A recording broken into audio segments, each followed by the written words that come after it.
In 1887 or 1877, a guy named John Wesley Powell, who was the first man to go down the Colorado River, made the comment, the American West will be determined by acre feet of water. He recognized very early that water was going to be very important in the history of the West.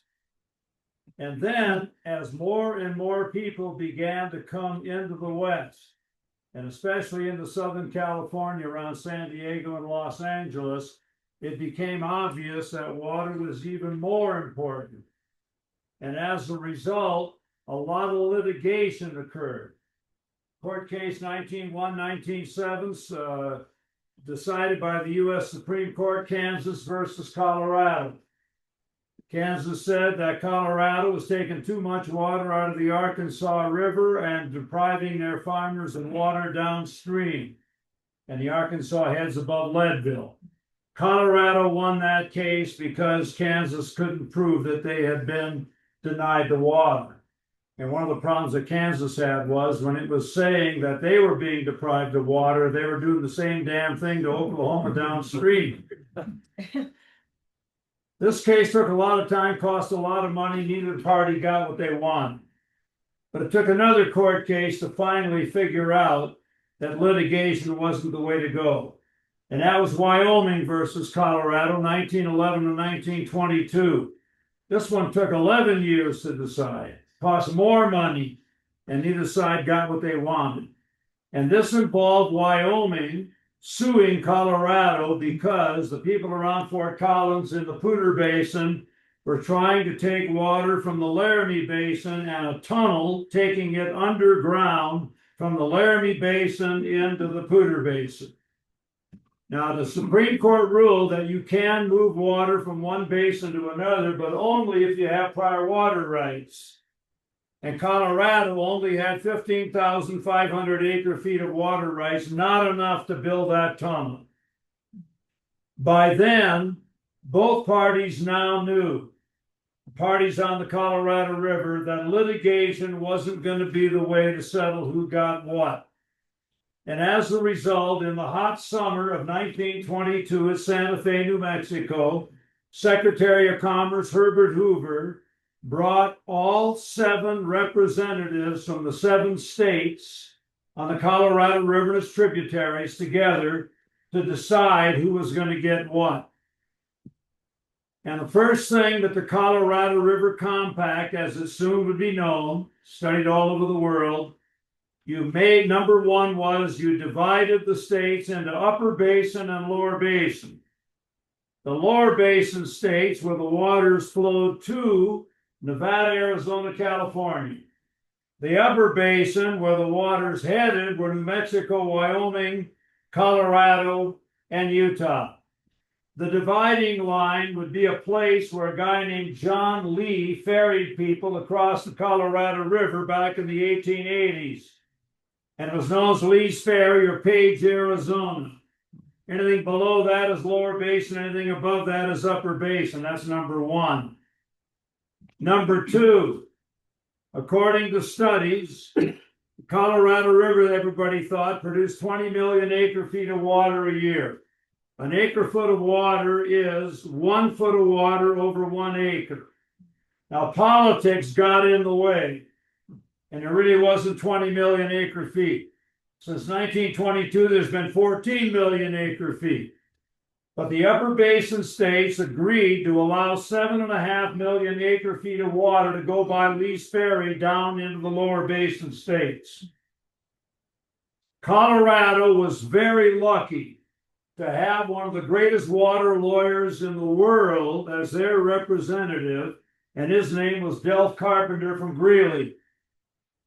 Carpenter was very worried that with the increasing population in Southern California around San Diego and LA, that under the doctrine of prior appropriation, which was the water doctrine for the West, first in time, first in use, and use it or lose it are the two tenets of that water doctrine, that eventually Southern California would be able to claim all the unappropriated water and nothing would be left for the upper basin states. So With that decision, they'll let 7.5 million go downstream, 7.5 million stays upstream, and theoretically got 5 million in reserve. This is a big, gigantic end around the doctrine of prior appropriation. So it didn't make any difference if the upper basin states couldn't use the water. They still had 7.5 million acre feet in the future when they might be able to use the water. And then Del Carpenter got another provision. And it said that the Colorado River Compact will last in perpetuity. That means forever. He did not want the Supreme Court or the Congress of the United States changing it. Now, I always think of George Bernard Shaw talking about two young people who are going to get married. You bring them up in front of a minister or a priest and you say, do you promise to love, honor, and obey forever? And George Bernard Shaw said you shouldn't do that. You should say, do you promise love, honor, and obey for 6 months, and then we'll take a look at it. Well, within perpetuity, that isn't going to happen. And then the last thing that came, there's only one entity in the United States with enough money and power and influence to build dams and irrigation projects and reclaim federal lands. And John Wesley Powell was the father of government bureaus. BLM, Forest Service, Bureau of Reclamation, National Park Service, United States Geological Survey. Now, the Bureau of Reclamation was created in the year 1901. If we could pay money to build harbor and river bills in the east, then we damn sure could take federal money and build projects to reclaim federal lands in the west. Now, 1922 Colorado River Compact has been settled. 34 years later, it became obvious to a lot of people in Washington, D.C., including a man named Duane Aspinall, that the upper basin states did not have enough storage facilities to hang on to the water, to send it to the lower basin states to meet our commitments when they needed it later in the year. Hoover Dam had been built in the 1930s. However, with all the runoff from the upper basin states, it would fill up Hoover Dam, and then all of that water, excess water, would flow to the ocean and not be used by Southern California. So you needed to be able to hold it in the upper basin states. Duane Aspinall was born in Ohio in 1896. His family moved to Palisade, Colorado, and he grew up on a peach farm. He graduated from college and became a lawyer. Served in World War I. 1930 to 48, Colorado State Legislature. 1948, elected as our 4th District Representative, the only one from the western slope of Colorado. Very early, he becomes the head of the House Interior and Insular Affairs Committee. All land and water legislation goes through that committee. Nobody's voting on it in the House of Representatives unless the committee decides to get it out of committee. Duane Aspinall always knew more than the experts testifying before his committee. One day, Duane Aspinall was a Democrat. Phil Burton, San Diego, 5-term Democratic representative, was interviewed in the paper, and he said, Duane Aspinall's committee is run so tightly that you have to raise your hand before you can go to the bathroom. Representatives had to raise, that was true. Next morning at 7:30, Phil Burton gets a phone call from Duane Aspinall, says, Phil, I want you in my office at 8 o'clock ASAP. Burton comes into Duane Aspinall's office. Duane Aspinall says, Phil, is this stuff in the paper that I read true? And Burton said, yes, Mr. Chairman, it is, but I was kind of kidding. Duane Aspinall said, Phil, you got a river and harbor bill out there in San Diego that we want to get through, don't you? And Phil Burton said, yes, Mr. Chairman, I do. He said, do I make myself clear, said Aspinall. Won't be any more smart ass comments about that unless you want that river and harbor bill to get through. In 1963, John Kennedy called Wayne Aspinall. He said, Wayne, we'd like to get that wilderness bill through so I can run on it in 64. Wayne Aspinall said, well, Mr. Chairman, we're not going to get to it this term, but we'll get to it first thing next term. President Kennedy said, thank you, Wayne, hung up the phone. Nobody messes with committee chairmen, not even the president. So Wayne Aspinall now gets the Upper Colorado River Storage Act of 1956. And the Upper Colorado River Storage Act of 1956 created 6 dams on the Colorado River and its tributaries. Flaming Gorge, southern Wyoming.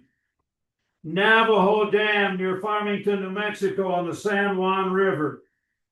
Glen Canyon Dam, Page, Arizona, backing up water and creating a new reservoir called Lake Powell. And 3 dams on the Gunnison River. Blue Mesa, Morro Point, and Crystal. And that's a little background to what we're going to talk about today.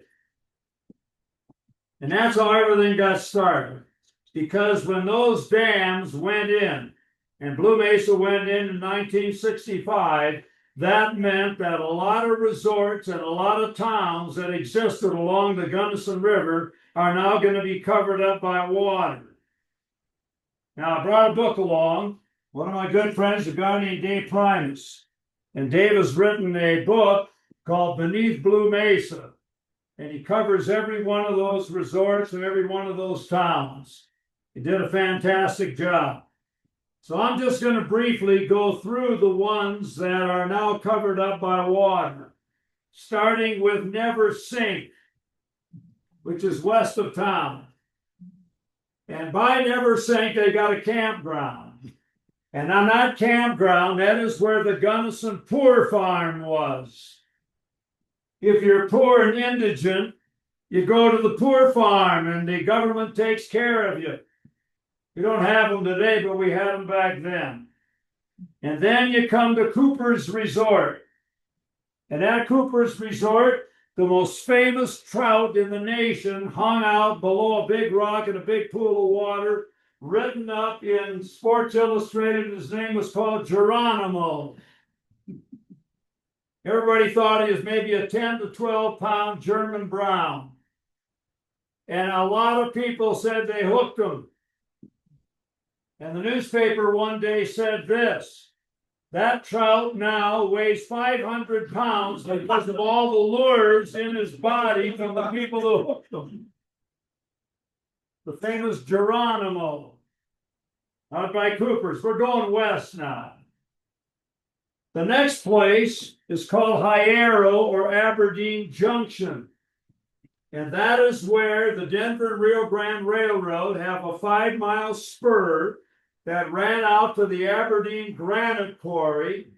And that granite was taken by rail to the main line at Hierro, about 5.5 miles west of Gunnison, and then shipped out to Denver, where it was put in place in 1892 for the outside of the Colorado State Capitol building. The inside of the Colorado State Capitol building is made out of Colorado marble, from Marble, Colorado. Next is the Jointed Rod Resort. It's about 6 miles out of town. Now, a lot of these resorts are next to the railroad, and the railroad mostly was on the south side of the Gunnison River. So how are you going to get to the north side of the Gunnison River where these resorts were in a lot of ways?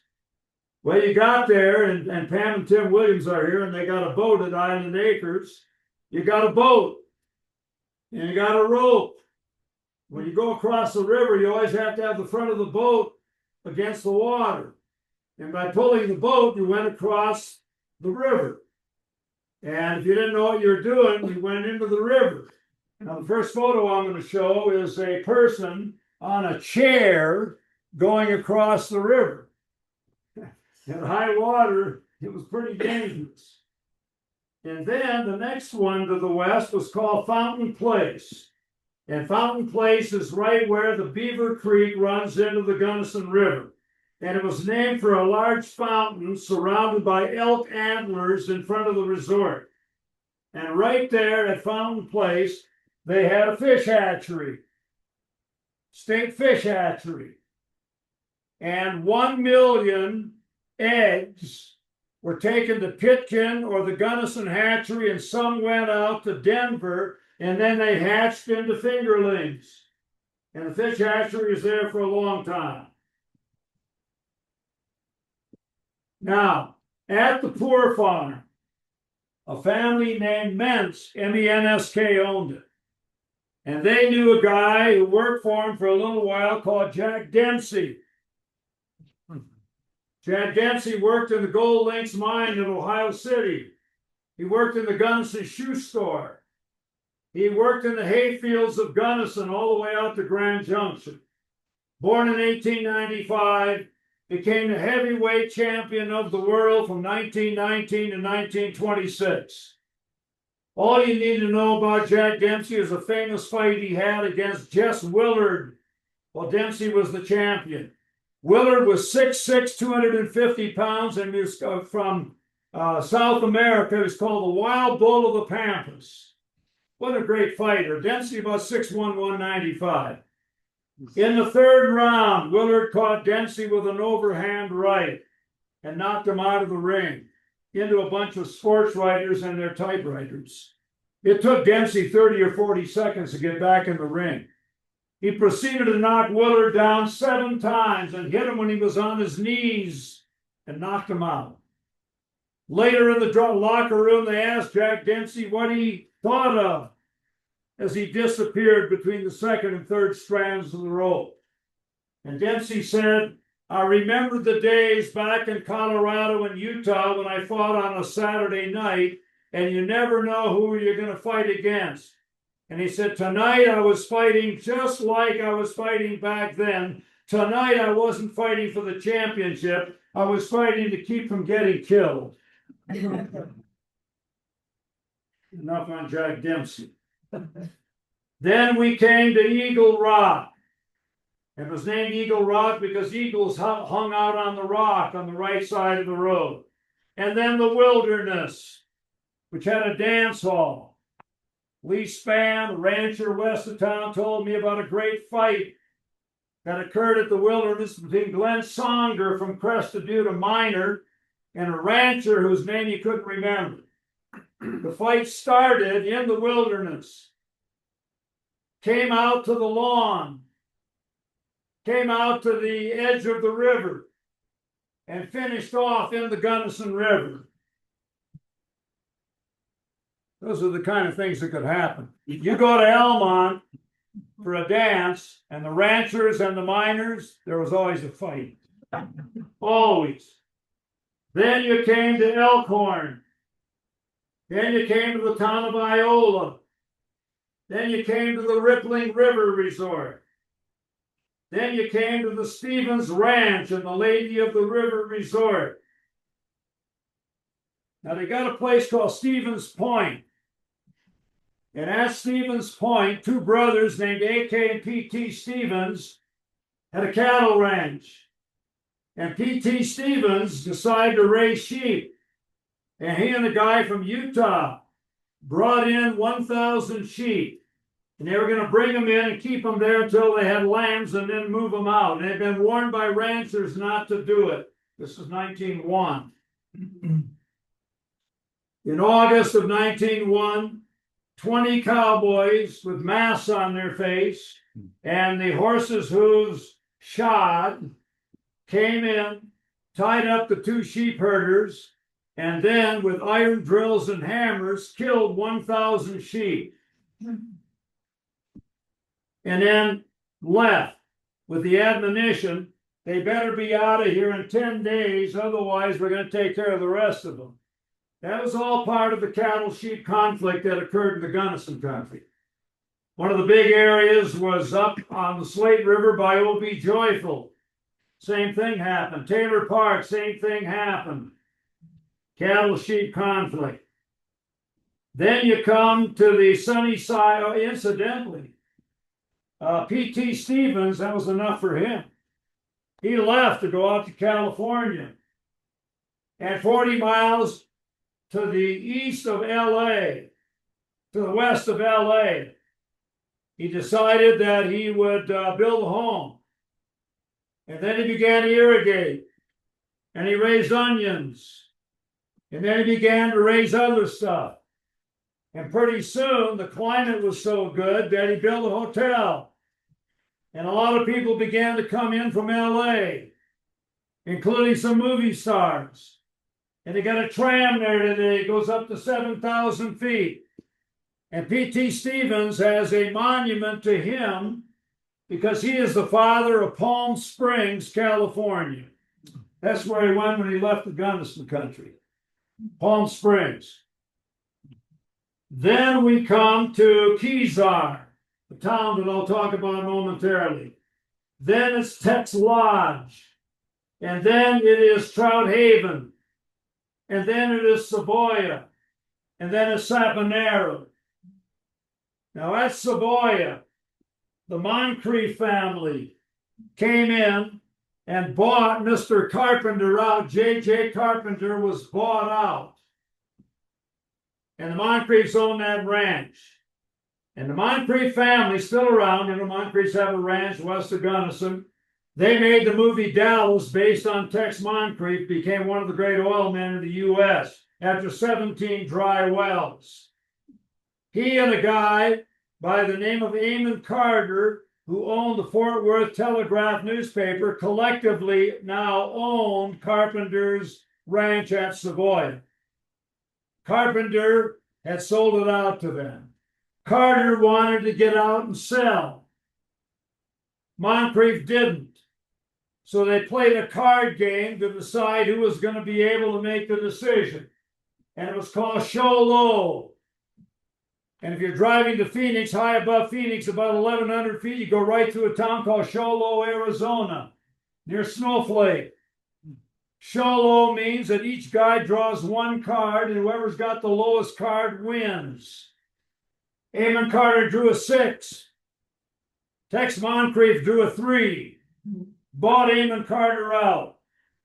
And the Moncrief Ranch still exists today, near Savoy. All of those resorts that I've just mentioned were tourist, fishing, and hunting resorts. And in the early days, these ranchers, they were ranchers initially, would have friends visit them.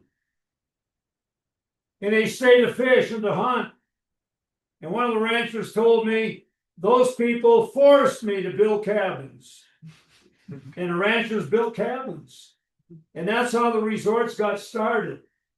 And during down years, they made good money off of these tourists coming in to hunt and fish.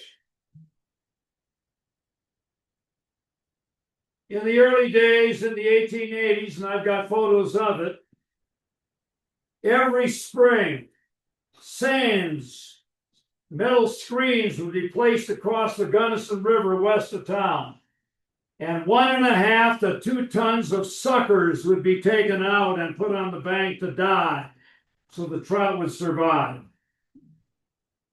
One of the great things that happened on the Gunnison River was the willow fly hatch. Haldromites. When the willow flies hatched out on the Gunnison River, fish, rainbows, and German browns leap into the air, fought each other hand to hand to get those insects. Palmer Hoyt, the head of the Denver Post, owner of the Denver Post, had a standing order to the telegrapher at Iola. When the willow flies hatched out on the Gunnison River, he immediately got a telegram, and Palmer Hoyt came out on the train and was out there for a week fishing with the willow flies. There was a navy that existed on the Gunnison River called the Gunnison Navy, which started in 1939, ended with the reservoir about 1965. Pete Eastman, George Bessie, John Zugeller, Johnny Knowles, and Louis Miller were the leaders of 18 who got bylaws. To become an admiral, you had to tip your boat over and go into the water. All these guys got their boats from catalogs from a kit. And then the kit, canvas, airplane dope, 12 to 15 feet long, had 2 seats. The wife usually sat in the back seat. She wasn't fishing. Queen for a Day, the famous radio program, offered a free fishing trip on the Gunnison River to the winner. And then in 1944, Warner Brothers made a 10-minute sports short shown to all the servicemen around the world about the Gunnison country and fishing. It ends with a fish fry in McDermott's cabin, and it said it was the world's only mountain stream navy. The publicity led to a lot of tourism. Governor Dan Thornton of Colorado, from Gunnison, you go west of town, that's where Thornton's ranch was, right at the mouth of Ohio Creek. He was governor from 1950 to 54. Whenever guests would come in, Dan Thornton would have the Gunnison Navy take them down the Gunnison River. In that short that went out to the servicemen, it said, the Navy protected people from the voracious, rampaging, well-muscled trout in the Gunnison River. If you were a rear admiral, you got your ass wet in the water. If you were a vice admiral, you oogled the good-looking girls or you snuck a drink.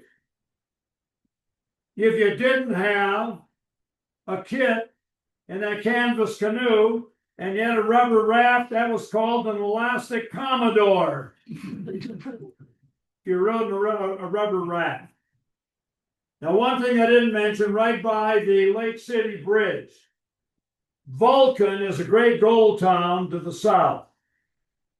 When gold ended, they had a lot of sulfur, and they took that sulfur by wagon. They had a refining mill at Vulcan, and by wagon they took that sulfur to a place called Hall's Spur, right by the Lake City Bridge, and then it went on into Denver. Unfortunately, it's 1909. In 1910, a lightning hit the refining plant, burned it up, and that was it for that. One of the places that was located just outside of a town called Iola was a town called Kezar. Kezar, 1 mile west of Iola. Started in 1881 when the Denver Rio Grande Railroad built west. It was an end of track. It had 5 saloons, a couple of buildings. The Ute Indians had camped there early. The land above is still today called Kezar Basin. Many ranchers had ranches nearby, and they would sell their hay at $70 to $125 a ton in 1881 in bad year. I mean, that's unbelievable.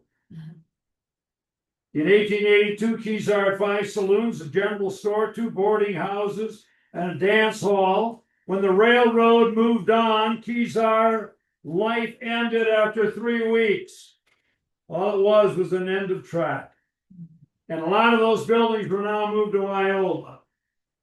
And Iola began in 1896 when A.K. Stevens moved those Kezar cabins over.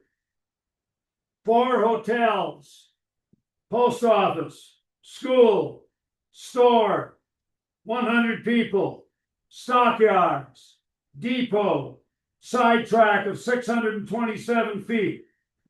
It was a great tourist, ranching, railroad town. Shipping point for the Powderhorn Pool. Cows brought up from Powderhorn. Shipping point for Spencer and Du Bois and Taliaferro and the Gunnison Gold Belt. All came together at Iola. Cattle-sheep conflict I've already talked about. Savoia means wild onions, Cebolla, 7 miles to the west of Iola. Savoia River coming right off of Spring Creek Pass and Slumgullion Pass flowing into the Gunnison River. Savoia was started by a man named J.J. Carpenter of North Carolina as a ranch in 1882, right at the mouth of Savoia Creek and the Gunnison River.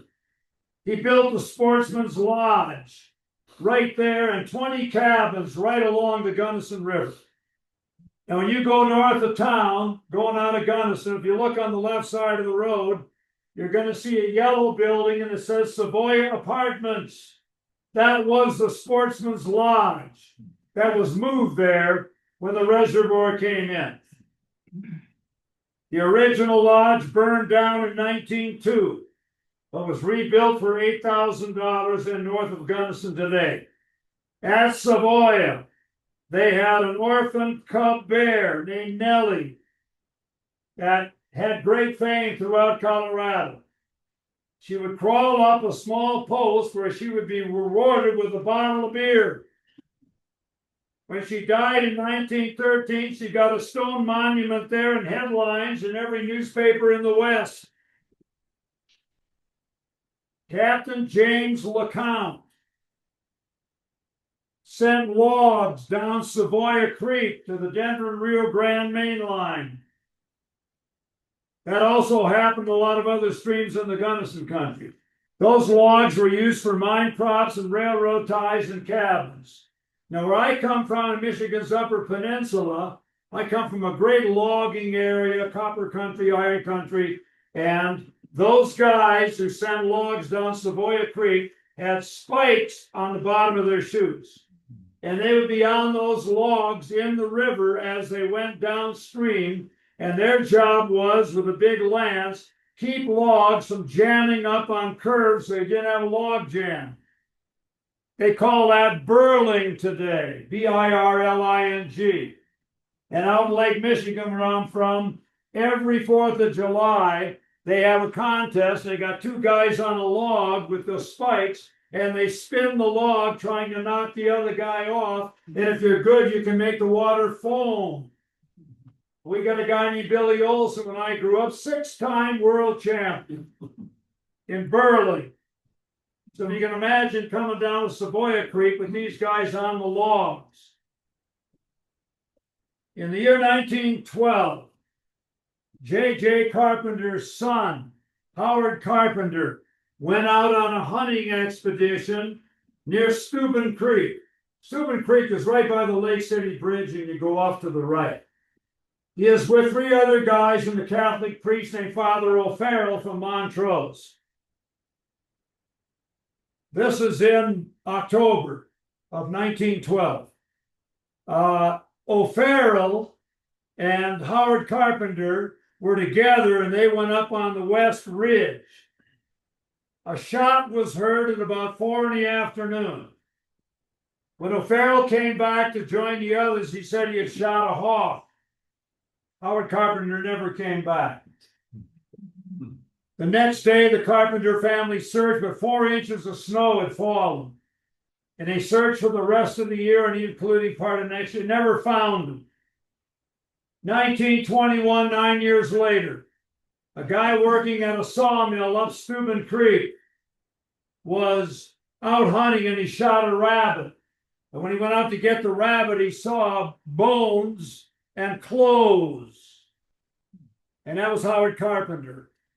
And the coroner's report that Howard Carpenter's death had been caused by a bullet hole in the back of the head. 1921, 9 years later. Later on came out that Father O'Farrell, Howard Carpenter, was engaged to be married to a Montrose girl. 1 week later, Father O'Farrell evidently kind of liked the young girl. And nobody could prove it. But shortly after Howard Carpenter's body was found, Father O'Farrell committed suicide in Denver. Story of Howard Carpenter. The Dillon Pinnacles. We've all known them. Used to be called the Saponero Needles. Very famous rock formation past the second bridge.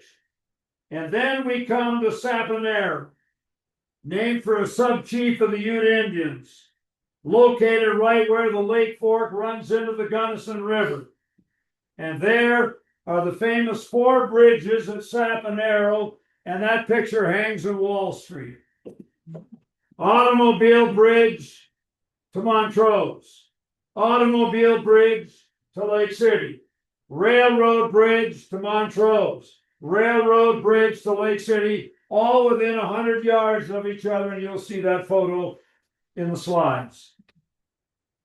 It is also, Aspinall is also at the head of the Black and the Blue Mesas. Denver Rio Grande Railroad town, school, mercantile store, Rainbow and Aspinall hotels. 2 great freighters operated out of there before the railroad came. One guy was J.C. McClure, the other guy's David Wood. David Wood's daughters wrote a book about him called I Hauled These Mountains In Here. When he was out of Telluride, he ran into a young lady who said to him, "Sir, you've been in these parts very long?" And David Wood eyed her with contemptuous disdain, and he said, "Madam, I haul these damn mountains in here." The greatest freighter Western Colorado ever had, prior to the railroad coming in. Now, out of Aspinall, 36.3-mile Denver Rio Grande Lake City branch of the Rio Grande Railroad ran out to Lake City. Enough talking. Let's get with it. Lights out. All right, here we go, folks. Alyssa's gonna hear me say next. Next. Oh. 1 second. There we go. There is a lady in 1928 going by a cable over the Gunnison River in a chair. It's not a great picture, but that gives you an idea how you went from one side to the other. Next. There's an ice jam out at Cooper's Resort. That was a real problem in the spring of the year. Even before the reservoir, ice jams were common. You'll see more photos on that in a little bit. Next. There is the Poor Farm that is located where the campground is at Never Sink. Next. There's the Gunnison Navy and those kits coming downstream, fighting those voracious trout. Next. They're now having a picnic. They usually had a picnic out there by McCabe's Lane or even down by the Lake City Bridge. Next. There is one of the bridges over the Gunnison River, not far from McCabe's Lane. That's a railroad bridge. Next. The guy on the left is Sam Hartman, who was a brother to Alonzo Hartman. The guy on the right is Ralph Porter, who was a business manager at Western State. This is in the 1920s. And the boys evidently had a good day on the water. Next. There is Never Sink. Next. There's the sign that says Never Sink. Next. There it is again. Next. Ice jam, never sink. Next. Ice jam, never sink. Next. Ice jam, never sink. Next. There's Elkhorn. Not far from the Lake City Bridge. That's the guy just shot a rabbit. Next. This is the dirt road, Highway 50, going out west of town. No paved road.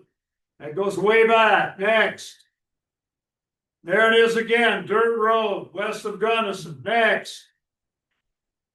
There's the bridge. This is very early that goes over to Lake City.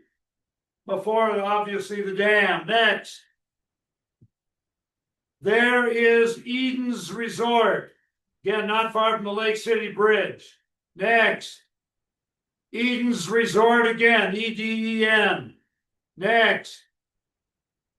P.T. Stevens. He's the guy who started Palm Springs who had the sheep. Next. This is 1876 near Iola on a primitive road. You can see the way station and you can see the stage pulled by 4 horses ready to go out. Next.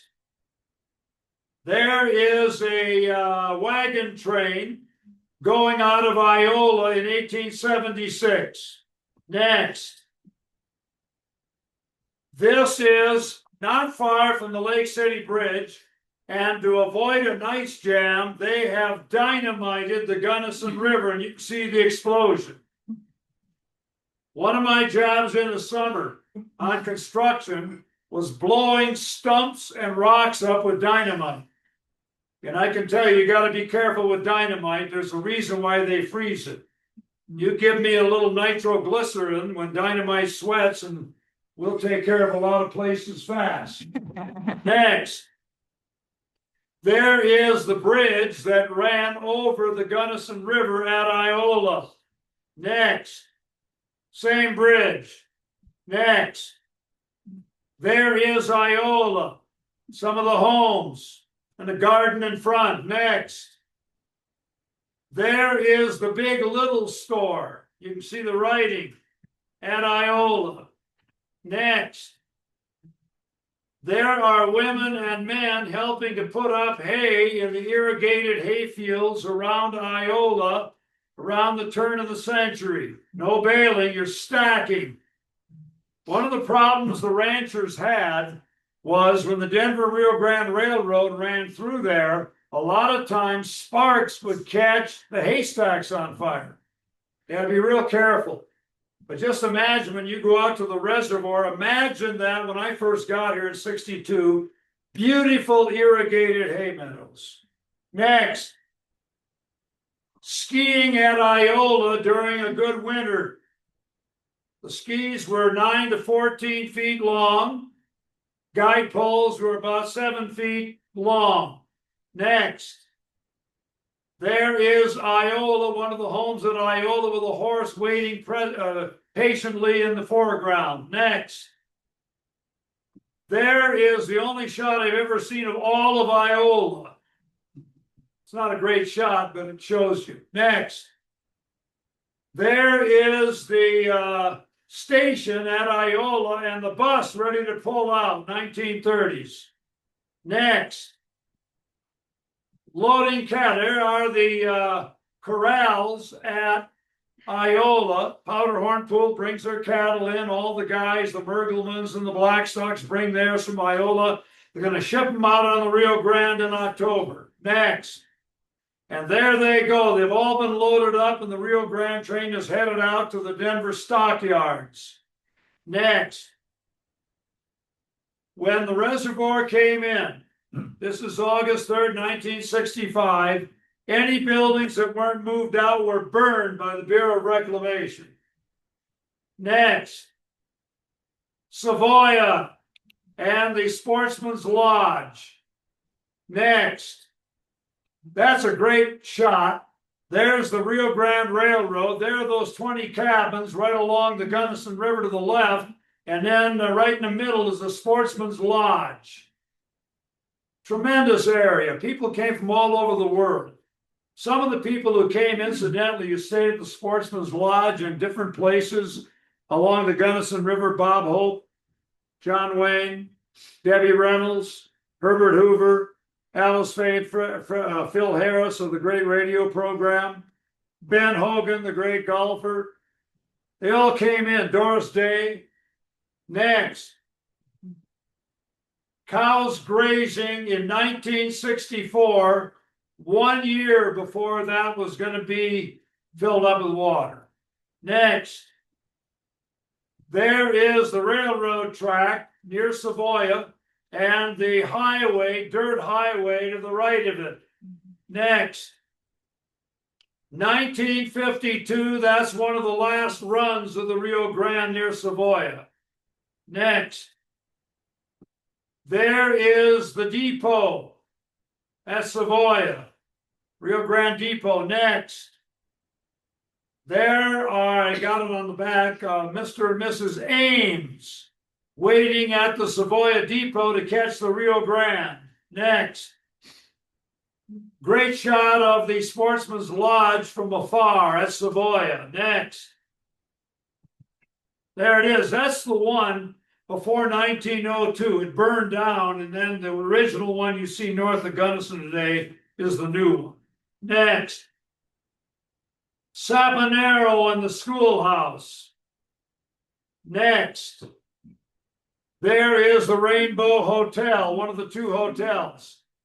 One of the teachers said whenever they opened up school again in the fall, the mice and the rats had taken over. Next. There's Aspinall from up above. Sawmill on the left.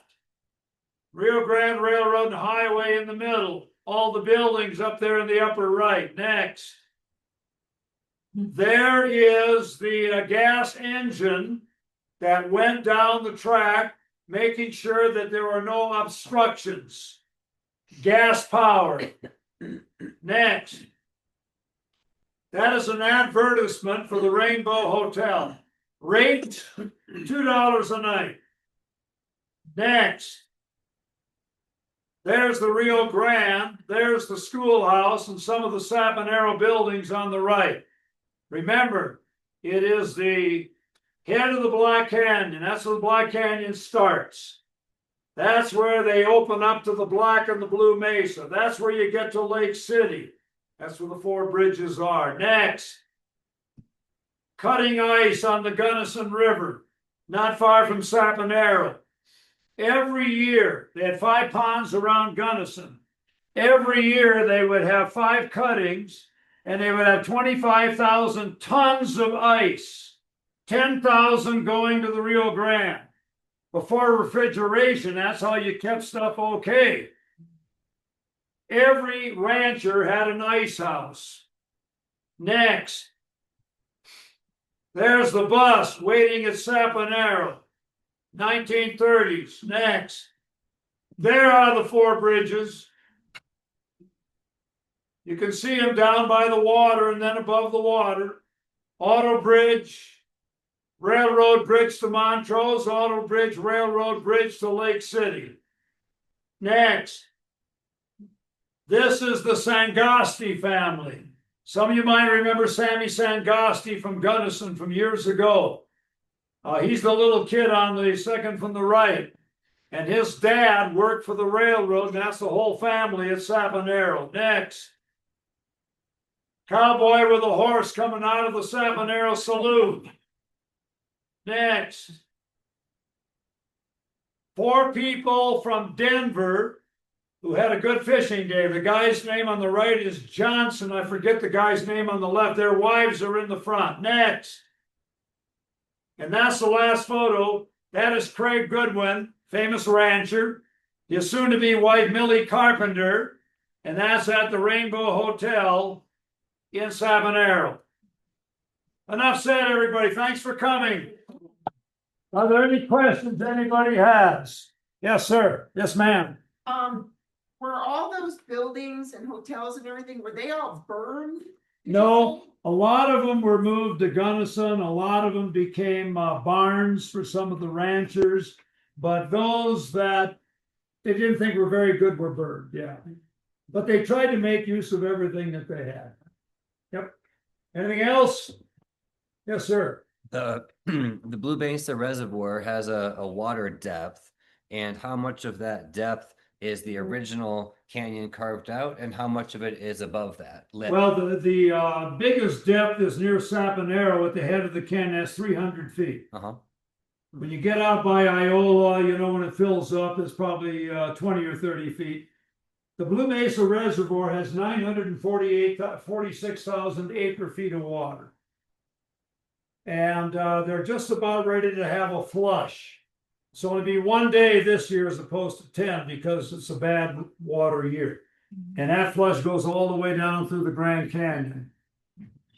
And so Blue Mesa holds water that'll go into Lake Powell and then Lake Mead. And as you know, we've had a lot of dry years, so water is really important today. Any others? Yes, sir. Those 4 bridges, they're still there. Yeah, the bridges are underwater. They didn't have them. No, who took the picture? Dave Primus had somebody take a picture, and you got a picture of them underwater. With the fish finder, right? What's that? With the fish finder? With the fish finder. Yeah. Exactly. Anything else? So how long did it take to actually create the lake that or the reservoir that we see? You know, it started filling in 65, and I think the first fill was 76. Took them about 11 years to fill it up. But remember, they're working on the other dams also.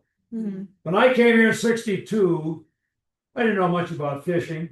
I would go to Aspinall and I would walk down the railroad grade and I would walk the railroad grade and the fishing was unbelievable. And I would come back and it looked like I'd been in a fight. My arm was skinned up. I mean, because I'd catch a brown. The browns were kind of in the rocks right next to the railroad grade and I'd be slipping and sliding and falling. But it was, I got great memories of it today. The Gunnison River was the number one of the top 3 trout streams in the world. In the world. Any others? How much notice do people have, like from the concept of? Oh, they knew as soon as the Upper Colorado River Storage Act came in 56, they knew. And then they had to sell out with eminent domain, and it didn't get a whole lot. Now, initially, they thought of putting the dam in by Grand Junction at a place called Bridgewater. But then also, they had the water backed up almost to Gunnison. Until there was pressure from Wayne Aspinall that, no, it's not gonna go that far in. Any other questions? So they didn't get reimbursed for the property, right? Is that correct? No, they did get reimbursed for their property by eminent domain. Eminent domain means that if it's in the public good, the government can take your property, but they gotta give you fair value. But it really wasn't fair value. They had no choice, they had to sell out. Just imagine having an irrigated ranch out there with cows and having to leave your ranch. I mean, it's heartbreaking. Any others? Duane, you mentioned Bob Hope. Is it truth to the rumor he fell in the water somehow? Yeah, Bob Hope was kind of an arrogant guy. And Dr. Mason Light had him in one of those kayaks. And everybody was in on this and they got into a little rapid and Mason deliberately put Bob Hope in the water. You on a radio show here? Yeah, and on Bing Crosby's radio show, he talked about that. Yeah. Anything else, yes, sir? Oh, yeah, wasn't there supposed to be like a public land swap with the Bureau of Reclamation when they inundated some public land by the area that was flooded? Do you know anything about that? No, not that I know of. And have another question. The lower reservoirs, did they inundate any towns or settlements or infrastructure? No, not at Morrow Point because now you're in the canyon. And Crystal's in the canyon also. Okay. Yeah. So it goes Blue Mesa.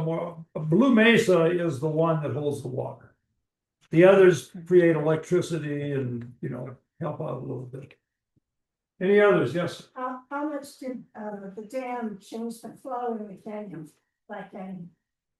Well, it depended on what they were going to do with the water. So sometimes when they let the lot go through, you have to be real careful if you were down there because the water could go up real fast.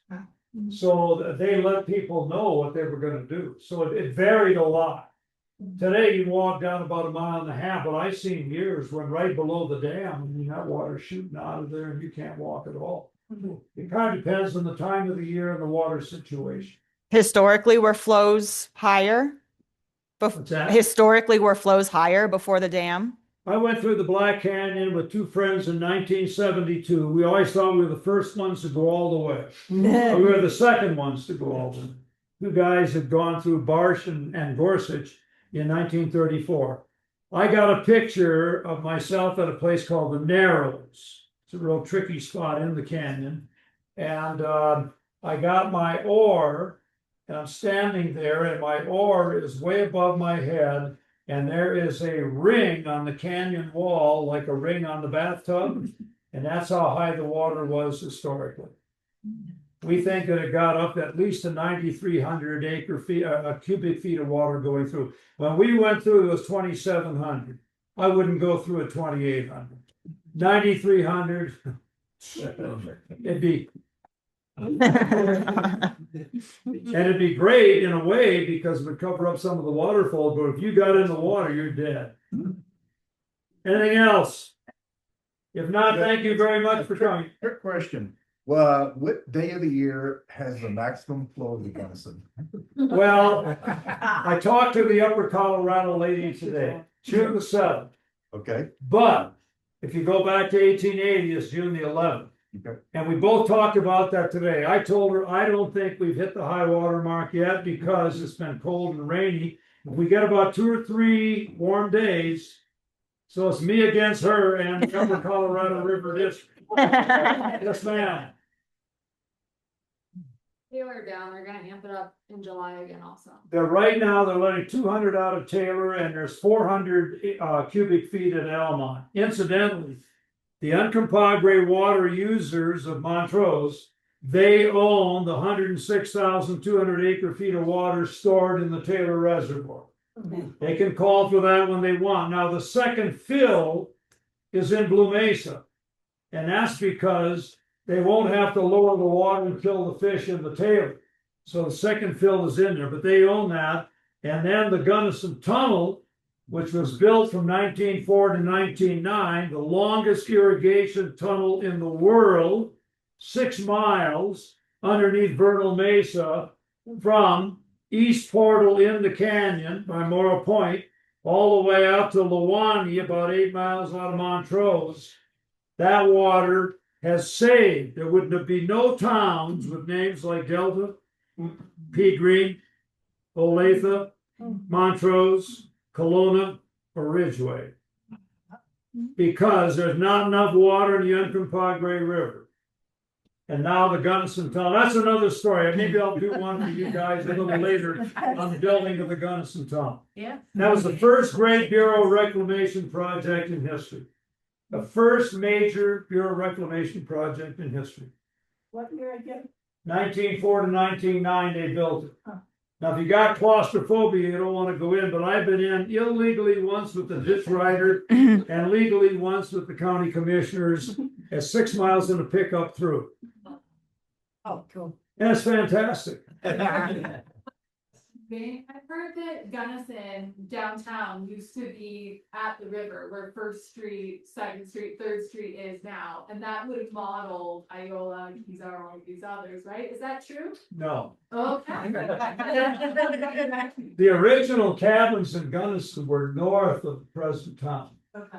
But Gunnison, you know, Gunnison's probably situated perfectly because it's not far from the Tamichi and the Gunnison River. But Gunnison didn't have the same resorts, fishing, that kind of. Well, yeah, you know, the Island Acres that Tim and Pat Williams owned, Sure. the ABC Motel, the Tamichi Lodge, absolutely, McCabe's Lane. Absolutely, they had some in Gunnison. Blue Jay, You bet. Blue Jay Resort. Yeah, Luce Resort, very good. Thank Right, you, Cindy. you're welcome. Cottonhurst, which is up on Lost Canyon. Absolutely, they had a lot of them. Okay. Rocky River. Yeah, sure. Yep. You Any bet. other questions for Duane? Okay, let's hear it. Yeah.